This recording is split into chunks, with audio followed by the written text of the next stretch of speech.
Hello everyone, my name is Perry Bowman and I am the planner who has been assigned to assess a planning application for a development agreement at 365 Alton Road in Crossburn.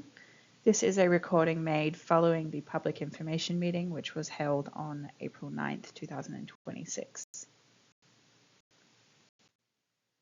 So this is a map of the County of Kings with the red circle indicating the approximate location of the subject site. I will note that the subject site does cross the boundary between the Annapolis County and Kings County border. So before I get into the proposal, I will note that there is an overall holistic proposal, whereas only a portion of that proposal is required to be considered through planning consent or a planning application. So what is on the slide in front of you is what I am considering through this planning application, and I will discuss more about the full proposal on the next slide. So I have been assigned to assess a tourist commercial use with 7 tourist cabins or sites. That includes 4 RV parking spaces and 3 geodomes. The common building/event space would include a commercial kitchen, dining hall, exercise and meditation rooms, library, 50-person event space for workshops, wellness sessions, and community planning. A utility and storage building is also proposed as part of this application. So that encompasses what I can consider through this planning application.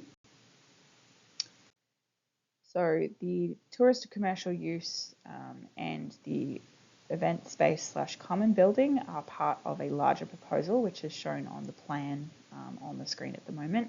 I will note that this plan is preliminary, so it may change through this proposal. But at the moment, we have the 3 geodomes on the northern side of the clearing on the site. On the southern side of the clearing, we have the 4 RV sites, and then centrally we have the community/common building/event space. There is a car parking area and 2 points of access, one off Alton Road and one off of Lower 60 Lake Road. So the portion of this overall community, which I will talk about shortly, is lots that are proposed to be subdivided and then have tiny homes constructed on them. The subdivision and the development of 5 independent tiny homes does not require planning consent, so is not part of this planning application. So I will read a little bit about what the applicants have provided to provide an understanding of what the holistic proposal is. So the applicants have advised that Serenity East, which is the name of their proposal, is a proposed eco-village and wellness sanctuary. The development is designed to include sustainably built tiny homes, seasonal accommodation, a central meditation and wellness center, gardens, shared community spaces, and groomed nature trails.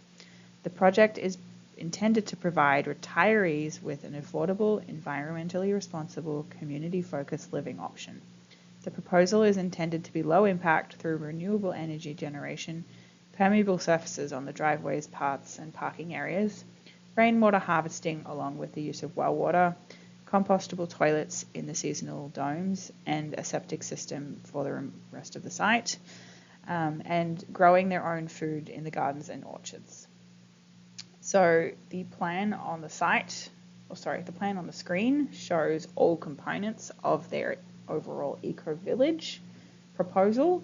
However, through this planning application, I will reiterate that I am only considering the tourist accommodation, which is the 3 domes and the 4 RV sites and the common event space/building. So this is an aerial map of the subject site, which is outlined in red. The whole of the site is 84 acres in area. The site is on the western side of Alton Road with 2 areas of street frontage. The northern section of street frontage is 1,580 feet in length, and the southern section of street frontage is 420 feet in length. The site is rather irregular in shape, as it does have quite a number of independent lots, either subdivided completely into the subject site or properties that use Lower 60 Lake Road as their street frontage. Lower 60 Lake Road does provide access through to Hideaway Lane, which is on the Annapolis County side of the subject site.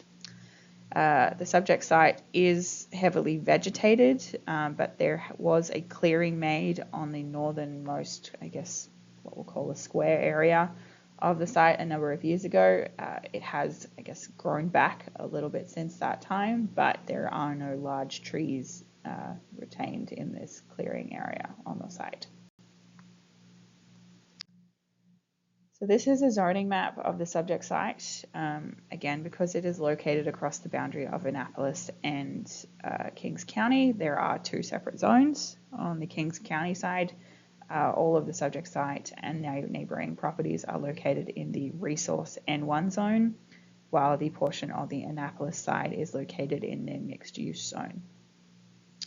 So I will just talk a little bit about subdivision. The Resource N1 zone permits you to subdivide your property as long as you have the street frontage to accommodate that subdivision.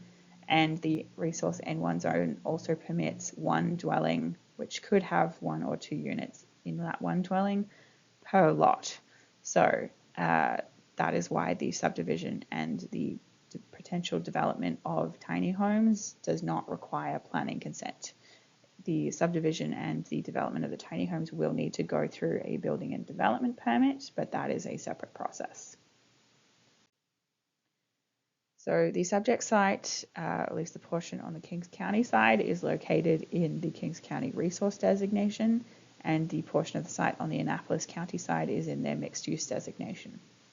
So the municipal planning strategy identifies designation for all land within the county, and where proposals are made that fall outside of what is permitted within the land use bylaw, I guess additional options are based on the designation of the land. So this is an image of looking north from the driveway of the subject property. So the frontage of the subject property extends a good distance, pretty much to where the red dot is on the screen at the moment.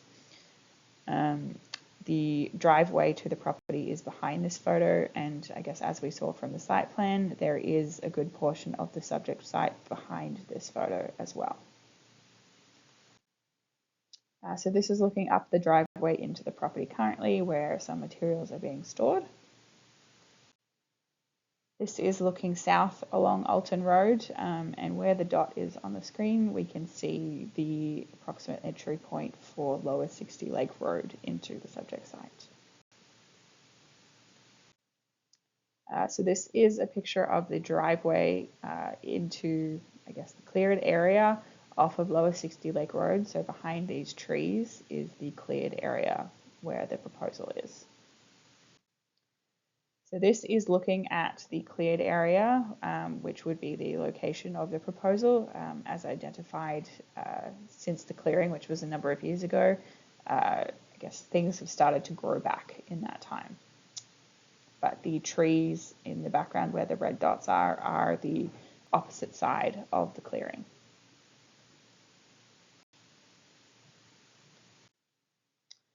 And then this is one of the trails that could be used in the future by guests.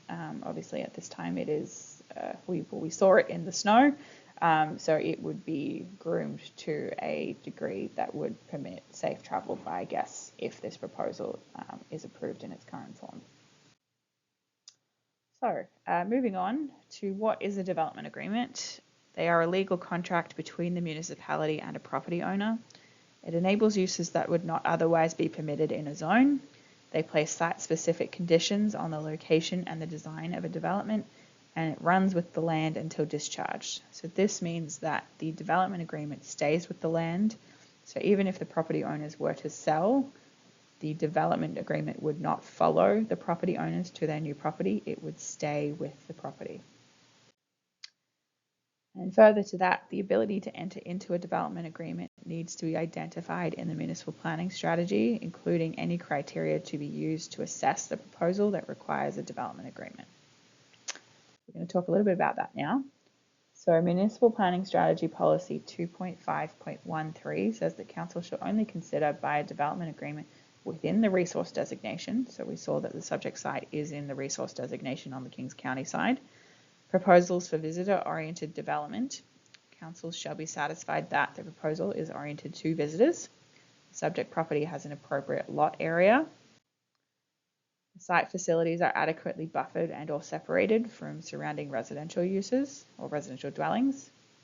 The conditions that prevent the proposal from being permitted as of right are addressed. So the land use bylaw stipulates a number of conditions that you would need to meet if you wanted to undertake a tourist commercial use without requiring planning consent, and those conditions relate to setback from neighbouring properties, setback from neighbouring dwellings, having a dwelling on site for someone to live in, and having a maximum of 2 domes or cabins or camping sites. So as the proposal wishes to have 7 camping sites, we need to consider if that is appropriate. And then finally, we need to consider the general criteria. So these are the general criteria which need to be assessed. I will note that the County of Kings is not the body of jurisdiction for all of these considerations. So in those cases, we would send the application to the body with jurisdiction for their comments and then include those comments in the recommendation to Council. So the Nova Scotia Department of Public Works, the Springfield Fire Chief, and the Nova Scotia Department of Environment and Climate Change are the bodies where we would send the application to. So we need to consider if the proposal meets the intent of the municipal planning strategy. Does the proposal conflict with any municipal, provincial programs, bylaws, or regulations? Is there any financial impact on the municipality? Are there any land use compatibility issues? Is there the creation of traffic hazards or congestion? Are there adequate fire protection services and equipment available? Are there adequate sewer and water services? In this case, those would be well water and a septic system, which are under the jurisdiction of the Nova Scotia Department of Environment. Is there the potential for flooding or serious drainage problems? Are there any negative impact on neighbouring farming operations? And is the site suitable for the proposal? So finally, this is the process that is followed when we look at land use bylaw map amendment or a development agreement process. We start by receiving a completed application. Following that, we have a public information meeting, which was held on April 9th. Following that meeting, we take all of the feedback received and we send the application out to the bodies with jurisdiction for comment. I will write up a report following my review, and that report will include a recommendation that is presented to the Planning Advisory Committee. The Planning Advisory Committee will then vote and make a recommendation that will be presented to the full Municipal Council at initial consideration. At initial consideration, the Municipal Council will vote on whether to hold the application or whether to proceed through to a public hearing. If a public hearing is authorised, property owners within 500 feet of the subject site will be notified once again, and that is your last chance where you can speak directly to Council before they make a decision on the application. Following the public hearing, directly afterwards, generally there is a Council meeting where the Council will vote and make a final decision on the application, which is considered final consideration. Following that decision made by Council, an ad will be placed on the municipal website and Facebook, which will mark the start of the 14-day appeal period, where aggrieved parties or the applicant, depending on Council's decision, can appeal the decision of Council. Okay, well, thank you very much for listening to this recording of the presentation slides following the public information meeting. If you have any further thoughts, comments, or questions, you are more than welcome to contact me at 902-690-6150, or my email is pbowman@countyofkings.ca. Thank you very much.